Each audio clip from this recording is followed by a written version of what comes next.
Madam வணக்கம். Madam நீங்கள் ஒரு கைனகாலஜிஸ்ட்டும் கூட.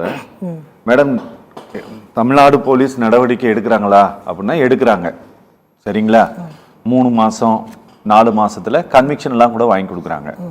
கன்விக்ஷன் எல்லாம் வாங்கி கொடுக்குறாங்க அப்படிங்கிறதுக்காக ஒரு கேஸில் வேலையே செய்யாமல் இருக்கிறாங்கன்னா பேசாமல் இருக்க முடியாதுங்கிறதுக்காக தான் இதை நாங்கள் பேசுகிறோம். சரியா? அந்த ரிப்போர்ட் நீங்கள் பார்த்துருப்பீங்க மேம். மேம், குழந்தை மிஸ்யூஸ் செய்யப்பட்டிருக்கிறது உறுதியா மேடம்? அது வேற எதுவும் வாய்ப்பு கிடையாது. இப்போ சின்ன குழந்தை 2.5 வயசு குழந்தை, அதில் பைட் மார்க்ஸும் இருக்குது, முகத்துலேயும் பிரச்சனை இருக்குது, இரத்த காயங்கள் இருக்கிறது, அப்புறம் பிறப்புறுப்புலையும் இருக்குது, அது ஏனஸ்லையும் இருக்குது, மலம் போகிறதுலையும். அப்போ அட்டெம்ப்டட் பெனட்ரேட்டிவ் செக்ஸு, அதனால் இந்த மாதிரியான பிரச்சனை வந்திருக்கு குழந்தைக்கு. வேற என்ன காரணம் இருக்க முடியும்? அதாவது இப்போ எனக்கு இது மாதிரி என்னுடைய நிறைய கேஸஸ் வரும் இல்லைங்களா? இதே மாதிரி ஒரு கேஸ் வந்தது. 6 வயசு குழந்தை, நல்லா தெரியுது அபியூஸ்ன்னு. அவங்க சொல்கிறாங்க, பார்க்கில் குழந்தை ஊஞ்சலில் விளையாடிட்டு இருந்தது, ஊஞ்சல்லேருந்து விழுந்து அதுன்னு சொல்லிட்டு. ஆனால் நமக்கு மருத்துவராக ஊஞ்சல்லேருந்து விழுந்தா எப்படி விழுவோம், எது பிறப்புறுப்பில் குத்தும் எல்லாம் தெரியும் இல்லைங்களா? அதுக்கப்புறம் நம்ம அதை இது பண்ணோம். அந்த பெற்றோர் அதை மறைக்க விரும்பினாங்க. அப்போ செக்ஷுவல் அபியூஸ் நடந்திருக்கு, அதை அந்த சம்மந்தப்பட்டவங்க ஒத்துக்கிறாங்க. செக்ஷுவல் அபியூஸ் நடந்திருக்கு, சம்மந்தப்பட்டவங்க ஒத்துக்கல. செக்ஷுவல் அபியூஸ் நடக்கவே இல்லை, ஆனால் நடந்ததா சொல்கிறாங்க. இந்த மாதிரி நாங்கள் கிளாஸிஃபை பண்ணி பண்ணுவோம். இது சர்க்கம்ஸ்டான்ஷியல் எவிடன்சஸ் ரொம்ப கிளியராக சொல்லி இருக்கலாம். ரொம்ப கைப்பொண்ணுக்கு கண்ணாடி தேவை ரொம்ப கிளியரா இருக்கு. அது மட்டும் இல்ல, இது is not only this paper. அவர் அந்த இன்ஸ்பெக்டர் பாக்குறாங்க, குழந்தைய பாக்குறாங்க, பேப்பரை பார்க்கறது இல்லாமல் குழந்தைய பார்க்குறாங்க. எல்லாமே எல்லா எவிடன்ஸஸும் இருக்குது இல்லைங்களா? எல்லாம் வச்சு தான் பண்ண முடியும். ஈஸியாக பண்ணலாம். எவிடன்சஸ் ஆக்டில் எல்லா எவிடன்சஸையும் தான் நம்ம எடுத்துப்போம். நாட் ஓன்லி திஸ் பர்டிகுலர் இது, எல்லா விதமான கொராபரேட்டிவ் எவிடன்ஸஸ், சர்க்கம்ஸ்டான்ஷியல் எவிடன்சஸ் வச்சு தான் நம்ம பண்ண முடியும். ஸோ இதில் என்ன அப்படின்னா, சம்மந்தப்பட்டவர்கள் யாருன்னு அவங்க அப்பாவே சந்தேகப்பட்டு சொல்லிட்டாரு இல்லையா? பயாலஜிக்கல் ஃபாதர் சொல்லிட்டாரு. அப்போ நேரோ டவுன் பண்ணுறது ஈஸி. இதே மாதிரி நான் இந்திய மாதர் தேசிய சமயத்தில் இருக்க கும்மிடிப்பூண்டில் ஒரு 8 வயசு சிறுமி வந்தப்போ நாங்கள் ரொம்ப ப்ரெஷர் கொடுத்தோம். மகளிர் ஆணையத்தை போய் பார்த்தோம். அங்கே போய் காவல்துறையில் முற்றுகை போராட்டம் கூட பண்ணோம். ஆனால் அந்த ஆள் வெளியில் வந்துட்டு போகிறவன் மைக்ரண்ட் லேபரர். பட் அதே கண்டுபிடிச்சாங்க, அதை பாராட்டத்தக்க விஷயம். ஆனால் இதில் என்ன கஷ்டம், ஏன்னா சம்மந்தம் அங்கே இருக்கிறாங்க. யார் நேரோ டவுன் பண்ணுறது, கல்பிரிட் அக்யூஸ்ட் யார் பண்ணியிருப்பாங்க, நேரோ டவுன் பண்ணுறது ரொம்ப ஈஸி. எல்லாம் தெரிஞ்சப்பறம் சொன்னதுக்கு அப்புறமா நீங்கள் 2 மாதம் 3 மாதம் உட்காந்துருப்பீங்க. அதுக்கு ஒரு ஜாதிய காரணமோ இல்லை வேற ஏதாவது காரணம் சொன்னோம்னா அப்போ காவல்துறை தான் முழுமையான பொறுப்பு எடுக்கணும். இது ஏற்றுக்கொள்ளவே முடியாது. இதுலேயும் ரேப்லையும் 18 வயசுக்கு மேலே இருக்கிறவங்க, கீழே இருக்கிறவங்க, பலரால் சேர்ந்து செய்யப்பட்டவங்க, அப்புறம் சிறிய குழந்தைகள், 12 வயதுக்கு கீழே இருக்க குழந்தைகள், அதுவும் இறப்பை ஏற்படுத்துகிற அளவுக்கு காய்மறி. இதில் எக்ஸ்ட்ரீமா நடந்திருக்கு. இந்த ரிப்போர்ட்ல இறப்பை ஏற்படுத்தக்கூடிய அளவிற்கு காயங்கள் உண்டாகி இருக்கு. ஏங்க, சின்ன குழந்தைங்க, நீங்க சைஸ் படிச்சு பாருங்க. 18 சென்டிமீட்டர் 12 சென்டிமீட்டர் போட்டுருக்காங்க. இறக்கம் இல்லையா? என்ன குழந்தையோட நீளம் அகலம் லென்த் போட்டிருக்காங்க பாருங்க. என்னது இது? இத்தினோட பொம்மை மாதிரி சின்ன குழந்தை, 2.5 வயசு குழந்தை, 2 வயசு 4 வயசு குழந்தைக்கு இதுக்கு மேல என்ன? இதெல்லாம் ஒரு இரக்கம் இல்லாதனால. அதை விட முக்கியம், தவறுகளை தடுப்பதற்கான அனைத்து விதமான நடவடிக்கைகளையும் அரசாங்கங்கள் செய்ய வேணும். அது 2 அரசாங்கம், மாநில அரசும் மத்திய அரசாங்கமும் கரெக்டா ஃபண்டெல்லாம் இது பண்ணும். சிசிடிவி கேமரா பல இடங்கள் ஒர்க் பண்ணாது, லைட் இருக்காது. ஸோ அது ஒன்று. இன்னொன்று அதையே மீறி ஒன்று நடக்குதுன்னா அதை நீங்க என்ன மாதிரி ஹேண்டில் பண்றீங்க? ஒரு மகப்பேறு மருத்துவராக, ஒரு ஆக்டிவிஸ்டா நான் இன்னொன்று சொல்றேன். பெரும்பாலான குற்றங்கள், இது போன்ற குற்றங்கள் எப்படி நடக்குதுன்னா, தெரிஞ்சவங்க, சொந்தக்காரங்க, மாமா, மச்சான், சித்தப்பா, பக்கத்து வீட்டுக்காரன், ஃப்ரெண்ட்ஸ், இந்த மாதிரி தான் நடக்குது. அப்ப சில ஆண்டுகளுக்கு முன்பாக எப்படி இருந்துச்சுன்னா, குடும்ப உறவு கெட்டு போயிடும், பிரச்சனை ஆயிடும், சொந்தத்துல பிரச்சனை ஆயிடும் அப்படின்னு சொல்லிட்டு சொல்லாம இருப்பாங்க. இப்போ விழிப்புணர்வு அதிகமாக இருக்கிறது. இன்னைக்கு அமைச்சர் ரகுபதி அதை சொல்லியிருக்காரு. ட்ரஸ்ட் சிஸ்டத்து மேல ட்ரஸ்ட் இருக்கு சொல்றாங்க. அது ஓரளவு உண்மைதான். ஆனா ட்ரஸ்ட் சிஸ்டத்து மேல ட்ரஸ்ட் இருக்குன்னு நம்பி வராங்க. விழிப்புணர்வு காரணமாக குடும்பத்துல பிரச்சனை வந்தா கூட என் குழந்தைக்கு நியாயம் கிடைக்கணும்னு அந்த பெற்றோர்கள் வராங்க. ஆனா நீங்க என்ன பண்றீங்க? உட்காந்துட்டு ஊறுகாய் போட்டுட்டு இருக்கிறதுக்கா? இதுல இன்னொரு விஷயமும் இருக்கு. நீங்க அந்த ரிப்போர்ட்ல வெஜினல் ஸ்வாப், எல்லா ஸ்வாப் அனுப்பியிருக்காங்க. அதோட ரிப்போர்ட்லாம் என்ன ஆயிருக்கும்? அந்த எவிடன்சஸ் ரொம்ப முக்கியம். அதை நீங்க ஒண்ணும் பண்ண வேணாம், தூக்கி ஓரமா வச்சாலே காஞ்சி ரிப்போர்ட் தப்பா வரும். அதுல ஒண்ணு இல்லைன்னு வரும். அப்ப நீங்க காவல்துறையில இருக்கவங்களே கல்பிரிட்டுக்கு, அக்யூஸ்டுக்கு நீங்க ஹெல்ப் பண்ணீங்கன்னா அதெல்லாம் எப்படி கரெக்டா வரும்? எப்படி ஃபிக்ஸ் பண்ணுவீங்க? இந்த பர்టిక్యులர் கேஸ்ல ஹெல்ப் பண்ணிருக்காங்களா மேம்? ஹெல்ப் பண்ணி 2 மாசம் ஆச்சுல சார். பக்கத்துல இருக்கிறவன், நீங்க ட்ரெயின்ல நடந்துகிட்டு எங்கோ போயிட்டு வரவனே கும்மிடிப்பூண்டியில பிடிச்சிட்டாங்க. அப்ப தமிழ்நாடு காவல்துறை நினைச்சா சிறப்பா வேலை செய்ய முடியும்பதற்கு உதாரணம் கும்மிடிப்பூண்டி கேஸ். பண்ண முடியுதுல? உங்களுக்கு எங்கேயோ போனா அந்த டிஷர்ட்டை வச்சு நீங்க கண்டுபிடிச்சிங்களா, போட்டோ வச்சு கண்டுபிடிச்சிங்களா, சிசிடிவி கேமரா வச்சு உங்களால பண்ண முடியுதுல? அதை நம்ம பாராட்டுறோம். அப்ப கண்ணுக்கு ஏத்தாப்புல இருக்குது நான் விடுவேன்னா அப்ப நம்ம எப்படி பாராட்டுவாங்க? திட்டுதான் செய்வாங்க.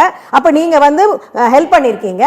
என்ன மாதிரியான ஹெல்ப்? இன்னைக்கு விளாத்திக்குளம் தூத்துக்குடி கேஸ்லயும் என்ன நடந்திருக்கு? போய் கம்ப்ளைண்ட் சொன்னாங்கன்னா நீங்க காலையில 10 மணிக்கு வாங்க, நீங்க ஆல் விமன் போலீஸ் ஸ்டேஷனுக்கு போங்க. அதுக்கப்புறம் நீங்க அந்த பொண்ணு எங்கேயாவது ஓடி போயிருப்பாங்க. Who are you to do moral policing? உங்களுக்கு வந்து போலீஸுக்கு வந்து பிரச்சனைக்கு குழந்தை காணா போச்சுன்னா கண்டுபிடிக்க தர சொன்னாங்களா, இல்ல யாரோட ஓடி போயிருப்பாங்கன்னு மாரல் போலீசிங் பண்றதுக்கு உட்கார வச்சிருக்காங்க? ஒரு ஜெண்டர் சென்சிடைசேஷன் வேணாமா? ஆல் விமன் போலீஸ் ஸ்டேஷன் எதுக்கு ஆரம்பிச்சாங்க? பெண்களுக்கு ஆண் போலீஸை விட பெண் போலீஸ் கொஞ்சம் வந்து சென்சிட்டிவா பண்ணுவாங்க, இன்னும் கொஞ்சம் வந்து உணர்வுபூர்வமா இருப்பாங்க, இன்னும் கொஞ்சம் பெண்களுக்கு அதிக அளவில் பாதுகாப்பு கொடுப்பாங்க அப்படிங்கிறதுக்காக தான் ஆல் விமன் போலீஸ் ஸ்டேஷன். அங்கேயே உட்காந்துக்கிட்டு எனக்கு தெரியாத எங்க கேஸ்ல நிறைய இடத்துல அடிச்சு ரத்தம் ஒழுகிட்டு கூட நாங்க ஆல் விமன் போலீஸ் ஸ்டேஷன் போனோம்னா என் புருஷன் கூட என்ன அடிச்சுட்டான்னு சொல்லி கேட்பாக்கேன்னு சிரிப்பாங்க. நமக்கு எவ்வளவு இதுவா இருக்கும். இதுதான் வந்து நிலைமை சார். இதெல்லாம் வெளிப்படையா சொல்றதுல ஒன்றும் தப்பே கிடையாது. நம்ம வந்து ஒரு கேஸ் எடுத்துட்டு போனோம்னா எஃப்ஐஆர் ஃபைல் பண்றது டிபெண்ட்ஸ் ஆன் அக்யூஸ்ட். நம்ம யாரை சொல்றோமோ அவருடைய கேஸ்ட், அவருடைய என்ன கட்சியில இருக்காரு, அந்த ஊரு பெருந்தட்டா ஆளுமையா அப்படியா இப்படியா, அவன் மேல ஏதாவது வச்சா ஏதாவது பிரச்சனை வருமா, இதெல்லாம் பார்த்தா நீங்க எஃப்ஐஆர் ஃபைல் பண்ணுவீங்க. கல்பிரேட் தெரிஞ்சதுன்னா பிரச்சனை இல்லை, தெரியாத கேசஸ்ல எதுவுமே பண்ண மாட்டீங்கன்னா என்ன அர்த்தம்? ஓகே, இந்த தெரிஞ்ச வழக்கையே இவர்கள் தாமதப்படுத்தல, அப்ப நீங்க என்ன அர்த்தம்? ஓகே மேடம், என்னன்னா இந்த பர்டிகுலர் இந்த கிருஷ்ணகிரி கேஸ் வந்து இந்தியா முழுவதும் பேசுபொருளான கேஸ். அது பொலிட்டிக்கலா போனது, சரிங்களா? அவர் வந்து திமுகவை சேர்ந்த பிரமுகர் அப்படிங்கிறதை பூதாகரப்படுத்தினார்கள். ஆனா நாங்க அந்த மாதிரி கொண்டு போக விரும்பல. இதுல வந்து ஒரு 72 நாள் கழித்து தான் அந்த நபரை கைது செய்திருக்கிறார்கள்ட்டு. இது இன்டென்ஷனாவே இந்த தாமதத்தை செய்து இதுல வேற பிரச்சனைகளும் இருக்க வாய்ப்பு இருக்கிறது. இது வெளியில சொல்றதுக்கு ரொம்ப வருத்தமா இருக்கு. இன்னைக்கே டிவியில இன்னொரு இது ஒரு இளம் பெண் அவங்களுடைய திருமணத்தை மீறிய உறவுக்கு அவங்களுடைய 1.5 வயசு குழந்தை வந்து பாதகமாக இருந்ததுன்னு அந்த அம்மாவே அந்த குழந்தைய வந்து குளத்துல தூக்கி போட்டதுன்னு சொல்லி இன்னைக்கு டிவியில் வந்து நியூஸ் போச்சு. அப்போ வந்து பல்வேறு காரணங்களால் திருமணத்துக்கு மீறிய உறவுகள் இது போன்ற தாயே வந்து நிறைய வந்து குழந்தைகளை கொல்வது என்பது கடந்த 5 ஆண்டு காலம் 10 ஆண்டு காலமாக தமிழ்நாட்டு மட்டுமல்ல அதிக அளவில் போயிட்டே இருக்கு. ஸோ ஒரு சொசைட்டியில் மிகப்பெரிய கல்ச்சுரல் சேஞ்சஸ் வருது அப்படிங்கிறதே நம்ம பார்க்கணும். மற்ற மாநிலங்கள் ஒப்பி நோக்கும்போது தமிழ்நாட்டில் வந்துட்டு எஃப்ஐஆர் அதிகமாக இருக்கு, சார்ஜ் ஷீட் பண்றது, கன்விக்ஷன் ரேட் அதிகமா இருக்கு. அதை மாற்றுக்கருத்தில் வரவேற்கிறோம். அதே நேரத்தில் நீங்க கேட்டது போல மது போதை மிகப்பெரிய பிரச்சனையா இருக்கிறது. ஏனென்றால் அதுக்கு அந்த under the influence of alcohol வந்து அந்த சோஷியல் இன்ஹிபிஷன் போயிடுது. வீட்டில் இருக்கிற அப்பாவே வந்து குழந்தைய வந்து பெண்ணுக்கு வந்து பாதிக்கிறதும் அதிகரிச்சுக்கிறது. அதே நம்ம பார்க்க வேண்டிய அவசியம் இருக்கின்றது.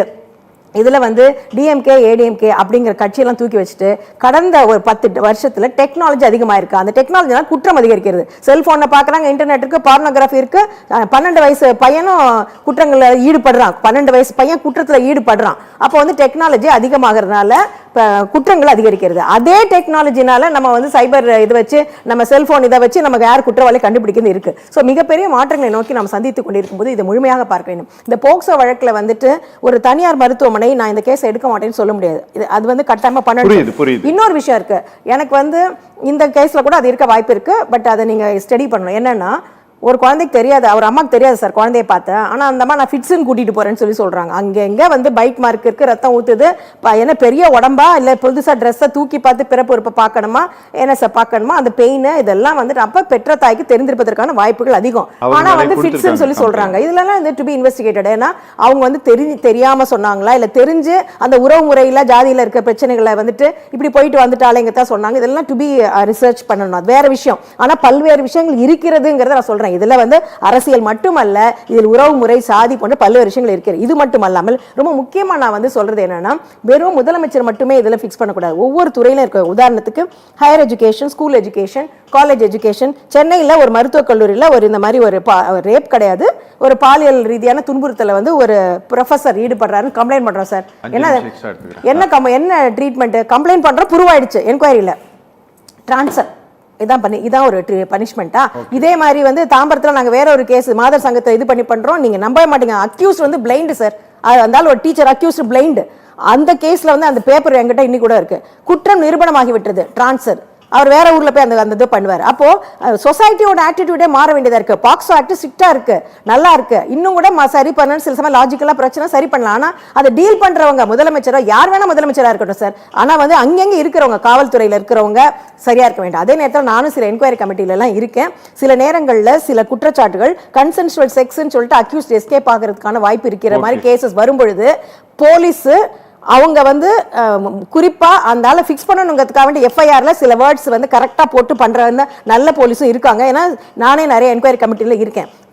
ஆனா என்ன சொல்ல வரோம்னா, எல்லாம் நல்லா இருக்கு, ஒரு அம்மா வந்து அழுதுகிட்டே வருது, ஒரு டொமஸ்டிக் வயலன்ஸ்னா ஒன் ஸ்டாப் சென்டர் அங்க இருக்கு, அங்க போமான்னு சொல்லாம என்ன பெருசா அழுதுட்டு வந்துட்ட, குழந்தைய தூக்கிட்டு வந்துட்ட, நீ வீட்டுக்கு போ, நாளை காலையில வான்னு சொல்லும்போது ஒரு பெண் வந்து வீடு பாதுகாப்பு இல்ல நைட்டு போலீஸ்க்கு வரா, குழந்தைய தூக்கிட்டு வராம்போது அப்ப வந்து ஒன் ஸ்டாப் சென்டர் போன்ற நிலையங்கள் இருக்கின்றன, நீ அங்க போய் பாதுகாப்பா இருன்னு கூட போலீஸ் சொல்லல. அந்த சென்சிடைசேஷன் வந்து தேவைப்படுகிறது.